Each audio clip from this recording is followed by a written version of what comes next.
Welcome back again. Today we're going to do a little DIY project. We're going to install a auto top-off system for my 90-gallon display tank. We've got all of our parts here. Our battery-operated drill, our small glass bit for drilling the sump, our step bit that we'll use to drill our water container, and our 1/4 inch bulkhead. This is a press type fitting, John Guest type fitting. And we have our float. It happens to be an adjustable Kent Marine float, and a heavy duty shutoff valve, as well as some 1/4 inch plastic tubing. Our container is actually something I found at Lowe's, a local hardware store. It'll hold a little over 7 gallons total capacity. It was designed for bird seed, actually. Got a nice handle on one side. And I think we can see this on the camera here. You can just barely make that out, but this is actually food rated. So we're completely safe on using this with the tank.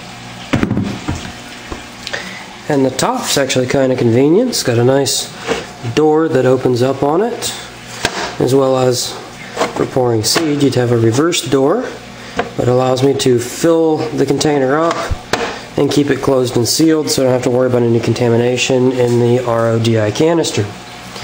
It's very important when you're doing RO water to keep it in a sealed container because, well, you've gone through all the trouble purifying it. Why would you let it just pull junk out of the air to contaminate your water? Our first step is going to be to check up our step bit, mark our spot for our bulkhead on our container, and drill it. Alright, we got our spot marked on the container. We've got our bit set. I've marked the depth that I want to go with the stepper bit. You can just use standard bits if you've got them. These work really well for plastics though. Once you're through, you want to go ahead and work it down to your intended depth. Again, don't overdo it. You don't want to make the hole bigger than what you actually need. It's a good idea to take out and check your bulkhead fitting from time to time. Make sure you don't miss your mark.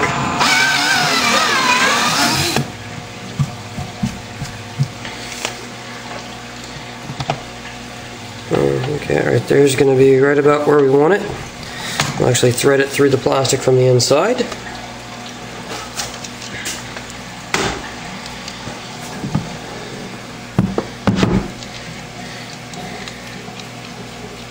Depending on the bit and how sharp your bit is, you may have to clean up the inside of the tank if you've got any extra burrs. I don't. It's a fairly new stepper bit. I'll go ahead and see if I can't thread this in.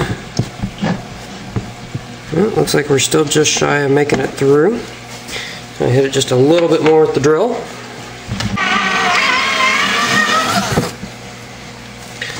Suppose it's pertinent to say, you should wear safety glasses and all this other kind of stuff. I'm sure there's enough other videos out there that'll explain that to you though. Alright, so we just fit in nice and tight, pretty snug. Got our washer on the inside. Go ahead and run our nut down. We're just going to hand tighten this. Don't need to go overboard. Crank it down a little bit and you should be good. The bulkhead that I'm using has got a washer, single side, inside only. You can run an inside and an outside. Really not necessary in most instances.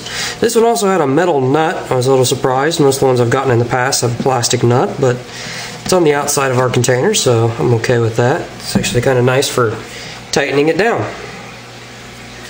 We've got our bulkhead in. We'll go on from there. Next step will be to set this up on our shelf inside, measure out some of our 1/4 inch tubing. We'll cut it and install our shutoff valve, and then we'll route it down to our sump.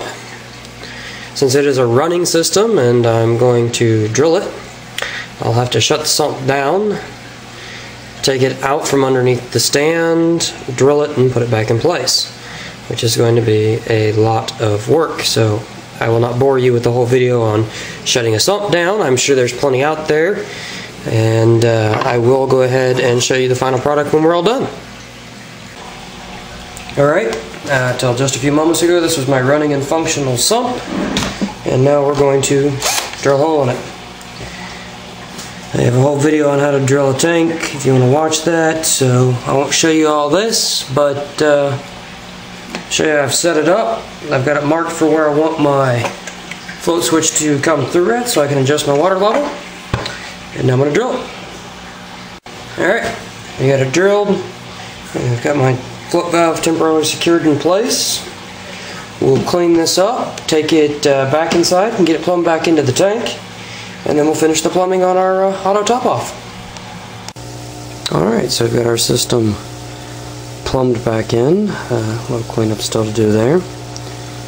Have our float valve water level set in our return chamber. Bring her in the back of it here. See, here's our adapter on the back. It comes off to our tubing, runs up inside of the stand to the water container we drilled earlier. Our water container, we put the bulkhead in. Came off there with a 90. A heavy duty ball valve. Lets you shut the water off, disconnect the hose from this side, and pull the whole container for filling. Or do the style of container we got with the lid, we can fill it inside the stand. Got any questions? Feel free to leave a comment or check it out on theseas.org.